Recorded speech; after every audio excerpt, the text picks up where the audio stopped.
Cinq camps accueillent les personnes qui ont fui le Soudan pour le Soudan du Sud. Dans ces camps, les réfugiés sont entièrement dépendants de l'aide humanitaire, une aide insuffisante pour éviter la crise. À Batil, dans le comté de Maban, la situation sanitaire est désastreuse. Un enfant sur 3 est malnutri, un chiffre de loin supérieur au seuil d'urgence. On constate la présence de certaines pathologies chez une population déjà très vulnérable, qui a passé plusieurs semaines sur les routes. Nous voyons des gens qui souffrent de malnutrition. Nous avons 1000 enfants dans notre centre de nutrition. Nous avons aussi de nombreuses infections de l'œil et beaucoup d'infections respiratoires. Tout cela à cause de la saison des pluies qui a débuté il y a quelques semaines. Le camp de Yida est lui complètement débordé par un afflux de réfugiés. Ils sont passés de 17 000 en mars à 55 000 aujourd'hui. Quand il pleut, on s'abrite avec nos voisins. Quand la pluie s'arrête, on retourne dehors et on dort par terre, à même le sol. En moyenne, 5 enfants décèdent chaque jour à Yida depuis le mois de juin. Le taux de mortalité global est lui aussi très inquiétant. Devant ces chiffres, MSF, qui est la principale organisation médicale dans les camps du Soudan du Sud, intensifie sa présence. Et plusieurs sections de MSF ont lancé un appel aux dons.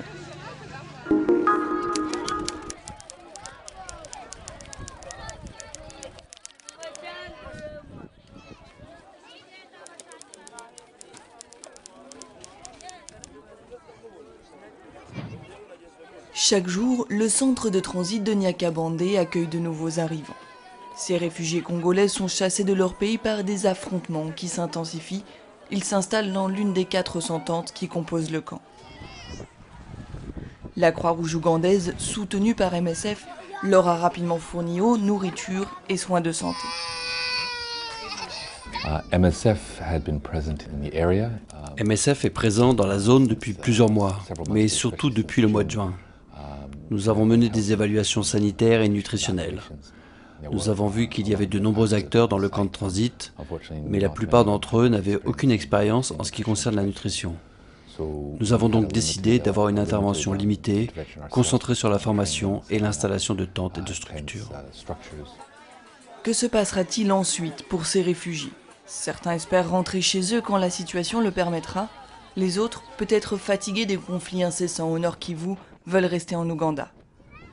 18 000 Congolais ont été transférés dans un autre camp, où ils ont reçu du matériel et une parcelle de terre à cultiver.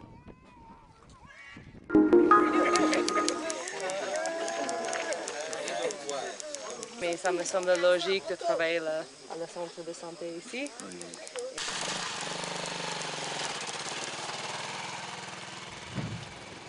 Il faut des heures de moto sur des routes en mauvais état pour rejoindre les habitants de la zone de santé de Gangadingila. Depuis le début de l'année, une épidémie de paludisme frappe ces communautés isolées. Bon, vous avez un peu de place? Presque chaque jour, il y avait un décès avant qu'on arrive ici. Dans les centres de santé, il y avait beaucoup de décès. Si on essaye de voir sur un seul mois, on avait 25 décès au centre de santé de Kana. 25 décès d'enfants de 0 à 5 ans. C'était inadmissible parce qu'ils n'avaient pas de médicaments. Médecins sans frontières est la seule organisation humanitaire médicale présente dans la zone. En réhabilitant une piste d'atterrissage, elle a facilité l'acheminement des médicaments. Et en un mois, ces équipes ont pris en charge et hospitalisé près de 8000 patients.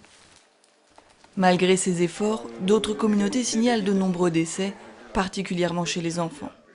MSF a donc demandé des renforts aux autres organismes humanitaires.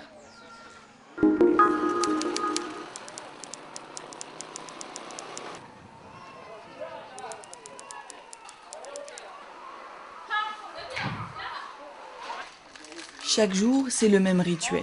Dans l'hôpital de Titao, les équipes soignantes préparent les différents laits thérapeutiques et les distribuent aux enfants malnutris. Ces derniers sont aussi pesés régulièrement afin de suivre leur évolution. Sur cette fiche, la courbe de poids d'un petit garçon, Amidou est arrivé à l'hôpital il y a 2 semaines avec sa mère.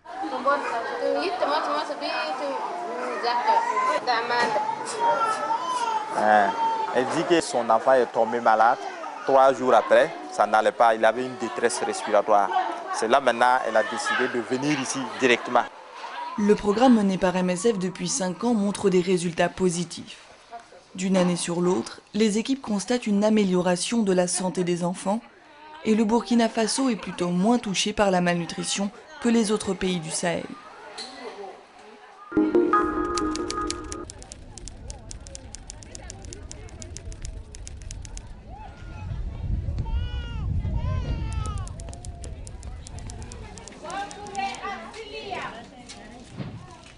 Yeah, I just need to have a quick feel of the Mdomo as well. Est-ce que tu es d'accord pour que je leur parle de ton cas? Pas de problème. Thank you. This is Emmanuel. He's a 46-year-old man. He's been on... Donc, ce patient s'appelle Emmanuel, il a 46 ans. Il prend des antirétroviraux depuis 3 ans, pour le traitement du VIH. For the last few months, Depuis 3 mois, il ne va vraiment pas bien. very unwell. Je perdais du poids et je n'avais plus d'appétit. Je suis venu voir les docteurs pour qu'ils m'aident. Le docteur McGavin suspecte un cas de tuberculose, une maladie opportuniste courante chez les personnes séropositives. Le diagnostic de cette maladie est long et compliqué, mais pour ne pas perdre de temps, Emmanuel recevra des médicaments antituberculeux le jour même. Il est pris en charge dans l'une des 3 cliniques MSF d'Epworth, un bidonville à quelques kilomètres de la capitale zimbabwéenne Harare. Dans ce programme, les médecins reçoivent de nombreux cas graves. Ceux qui, comme Emmanuel, sont sévèrement amaigris, reçoivent aussi un soutien nutritionnel. Pour améliorer l'accès aux soins ici, les équipes MSF tentent de promouvoir la généralisation des soins de santé primaires de qualité.